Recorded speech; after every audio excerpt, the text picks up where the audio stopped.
नमस्कार दोस्तों, स्वागत है आप सभी का निमी टेक्निकल क्लासेस में। तो डिप्लोमा इंजीनियर्स के लिए पावर ग्रिड स्टेशन में एक बहुत ही बढ़िया वैकेंसी को निकाला गया है और इस बार देखते हैं कि पावर ग्रिड स्टेशन में कौन कौन से ब्रांच के इंजीनियर्स हैं जो फॉर्म को अप्लाई कर पाएंगे, है ना। देखिए सबसे पहले कि पावर ग्रिड स्टेशन होती क्या है, तो एक्चुअल में पावर ग्रिड स्टेशन जो होती है ये इलेक्ट्रिकल का एक कोर कंपनीज होती है जहां पर पावर जनरेशन का काम चलता है ना। तो देखिए इसका नोटिफिकेशन बहुत ही पहले ही आ चुका है, मैं आज ये आपको नोटिफिकेशन दिखा रहा हूं, है ना। हो सकता है आपको फॉर्म अप्लाई करने का डेट वेट सब कुछ पता हो गया होगा, लेकिन हम थोड़ा देखते हैं मोटा मोटा इसमें क्या क्या आपके लिए जानने लायक कौन कौन सी बातें हैं, है ना। सबसे पहला पॉइंट कि आपके लिए इसमें कौन कौन से ब्रांच के इंजीनियर्स होंगे जो फॉर्म को अप्लाई कर पाएंगे और कौन कौन से हैं, किस ब्रांच के लिए कितनी पोस्ट निकाली गई है ना, ये भी आपके लिए जानना बहुत जरूरी है। तो सबसे पहले देखिए जो इलेक्ट्रिकल इंजीनियर्स के लिए है वो 344 पोस्ट पर वैकेंसी को निकाला गया है।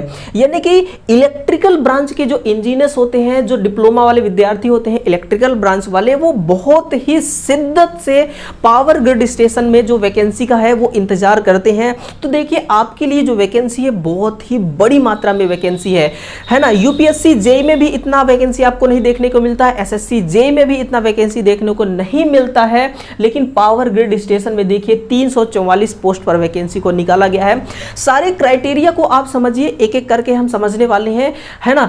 और जब आप क्राइटेरिया फुलफिल कर रहे होंगे तो फॉर्म को जो है वो आपको अप्लाई जरूर करना है ना। डेट पर भी हम बात करेंगे।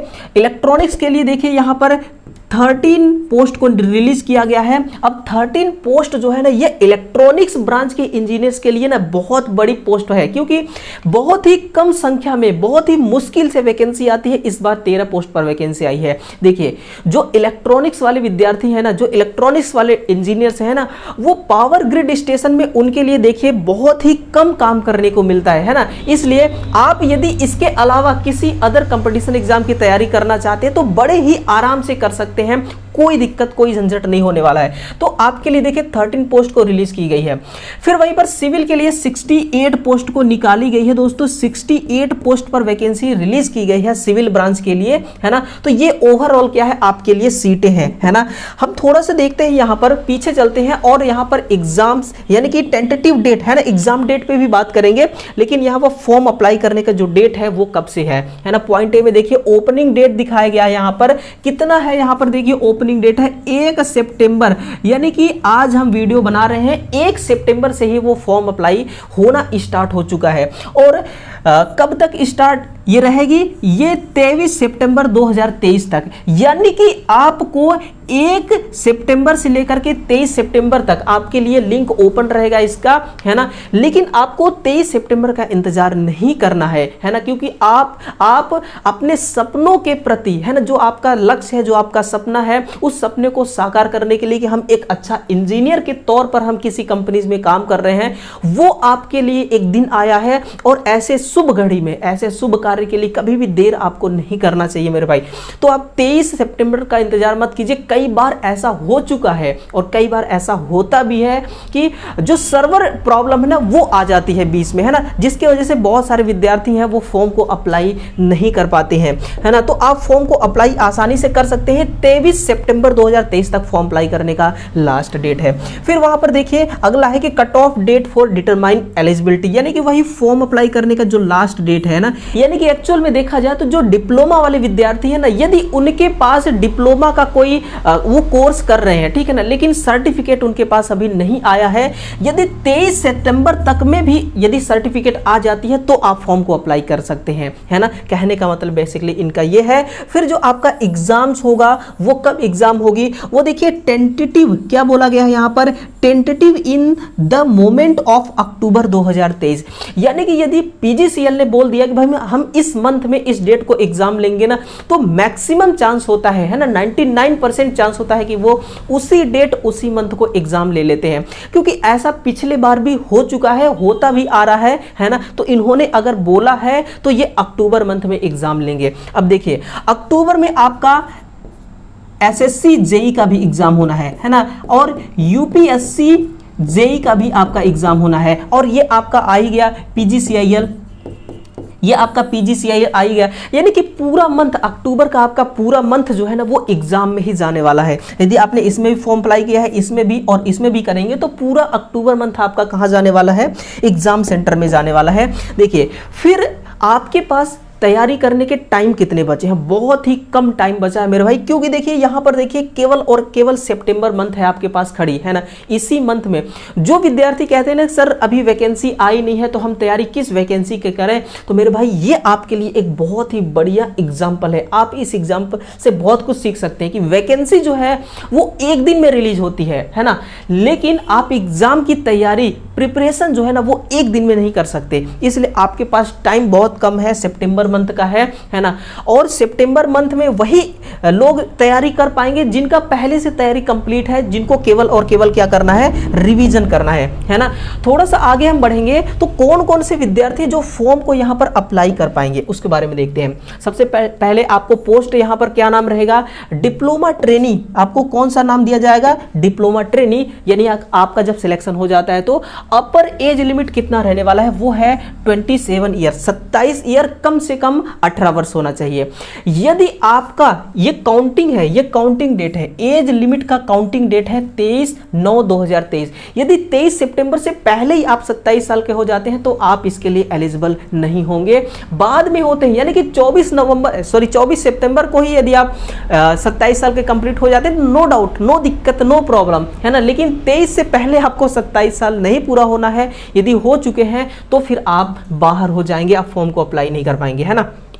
फिर देखिए, फिर एक और आपके लिए काम की चीज है कि यहां पर देखिए एसेंशियल क्वालिफिकेशन, हम उस पॉइंट पर भी बात करेंगे। कई सारे विद्यार्थियों के एक डाउट भी रहता है कि सर हमने डिप्लोमा किया और डिप्लोमा करने के बाद हमने बी कर लिया, बीटेक कर लिया, तो क्या हम एलिजिबल हैं, या फिर हमने डायरेक्ट बीटेक किया है तो क्या हम एलिजिबल हैं, है ना। तो इस पर भी मैं बात करूंगा आगे।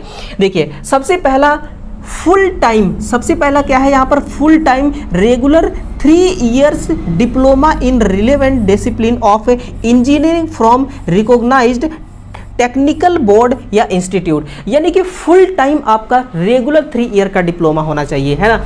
यदि आपने इलेक्ट्रिकल में फॉर्म अप्लाई करने के लिए सोचा है तो आपके पास क्या क्या, मतलब कि कौन कौन सा सर्टिफिकेट होना चाहिए। यदि आपने इलेक्ट्रिकल से, यदि आपने कोर इलेक्ट्रिकल से डिप्लोमा किया है 3 साल का तो आप एलिजिबल होंगे। Electrical and electronics power system engineer से किया है तो भी आप एलिजिबल होंगे, है ना। फिर है पावर इंजीनियर इन इलेक्ट्रिकल से है तो भी फॉर्म को अप्लाई करेंगे, है ना। तो ये आप जरूर ध्यान देना मेरे भाई। यहां पर देखिए आपके लिए क्या है कि इलेक्ट्रॉनिक्स के लिए देखिए, यदि आपने इलेक्ट्रॉनिक्स एंड इलेक्ट्रिकल इंजीनियरिंग से आपने डिप्लोमा किया है, जिसको हम क्या कहते हैं, ट्रिपल ई, तो ये वाले विद्यार्थी इसके लिए भी एलिजिबल होंगे और इसके लिए भी एलिजिबल होंगे, है ना। ये वाले जो विद्यार्थी हैं ये इन दोनों के लिए एलिजिबल होंगे, ट्रिपल ई जिसको कही जाती है।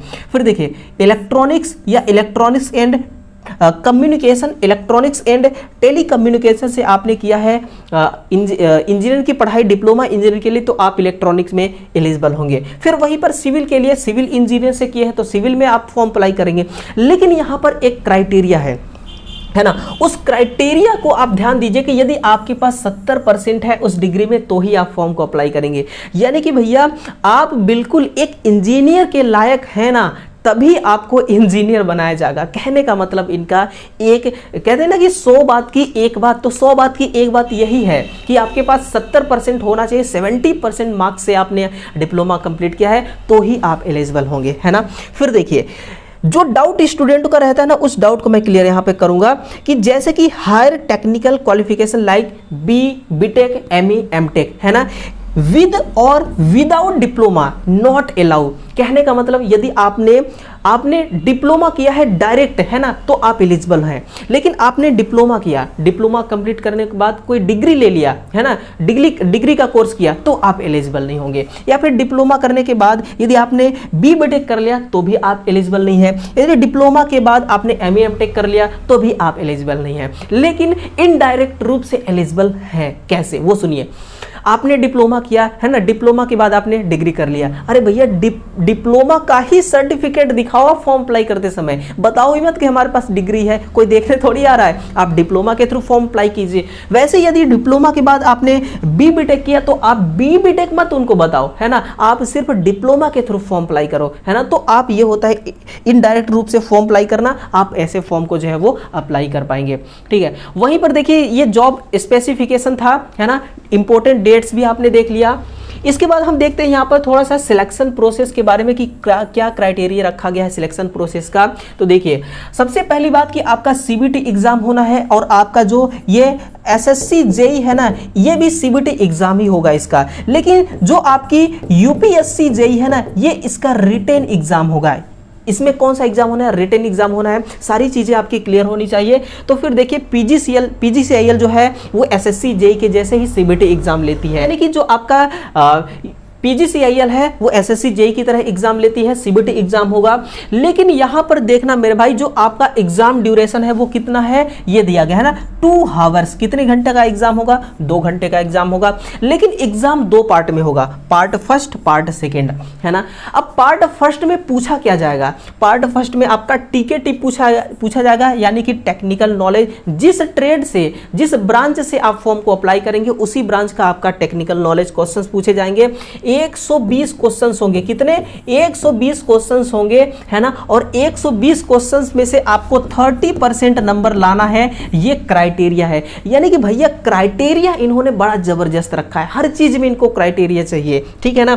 फिर पार्ट जो सेकेंड है, इसमें क्या consistence of supervisory aptitude test, जिसको एसएटी कहते हैं, इसमें 50 क्वेश्चंस पूछे जाएंगे। कितने? 50 क्वेश्चंस पूछे जाएंगे। और क्या क्या पूछा जाएगा वो देखिए, वोकैबुलरी आपको पढ़ना पड़ेगा, वर्बल कंप्रीहेंशन पढ़ना पड़ेगा, है ना, quantity aptitude, reasoning ability, data sufficient and interpretation, numerical ability. अरे यार आप इंजीनियर हो, है ना, आप इंजीनियर हो, ये सब आप। फिर यहां पर एक बात और है, देखिए कि जो आप, जैसे कि इसमें नेगेटिव मार्क का भी रोल है। इसमें नेगेटिव मार्क कितना है? 0.25%, बोले तो 1/4, है ना, क्वार्टर साइज। यानी कि यदि क्वेश्चन सही करते हैं तो आपको 1 नंबर मिलेगा, गलत करते हैं तो इतना नंबर काट लिए जाएंगे। अब विद्यार्थी कई बार क्या करते हैं, कई बार करते हैं कि लेकर भोले शंकर का नाम, ऊपर वाले का नाम लेकर के ठोक देते हैं, भैया जो होगा देखा जाएगा। अगर आप ऐसी गलती करेंगे ना सर, तो आपके अंदर जो इंजीनियर का लक्षण है ना वो नहीं दिखाई देगा।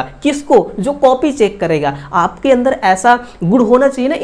इंजीनियर कभी ट्रिक नहीं लगाता, इंजीनियर जो है वो कभी ट्रिक नहीं लगाता, है ना। तो ये बात होती है। तो आप ट्रिक के माध्यम से कभी भी ऐसा मत सोचिएगा कि भैया हम ट्रिक सीख के जाएंगे और एग्जाम को क्वालिफाई कर लेंगे, है ना, ऐसा नहीं होता है, ठीक है। आपको खुद पर विश्वास होना चाहिए, आपको अपनी तैयारी पर विश्वास होना चाहिए, ठीक है ना। तो भोले शंकर वंकर का नाम लेना है, बट ले करके आंसर पे टिक नहीं करना है। यदि आपको लगता है कि यही होगा इसका करेक्ट आंसर, तो ही आप क्लिक करें, अन्यथा आप उसको इग्नोर करके आगे बढ़ सकते हैं, है ना। यदि आप ऐसी गलती करते हैं तो आप बहुत दूर, सिलेक्शन के बहुत दूर चले जाएंगे, है ना। तो ऐसी गलतियां आपको नहीं करना है, ठीक है। रिलैक्सेशन वगैरह के बारे में देखते हैं थोड़ा सा। रिलैक्सेशन यहां पर क्या रहने वाला है, तो देखिए ओबीसी के लिए जो रिलैक्सेशन है वो 3 ईयर का, है ना।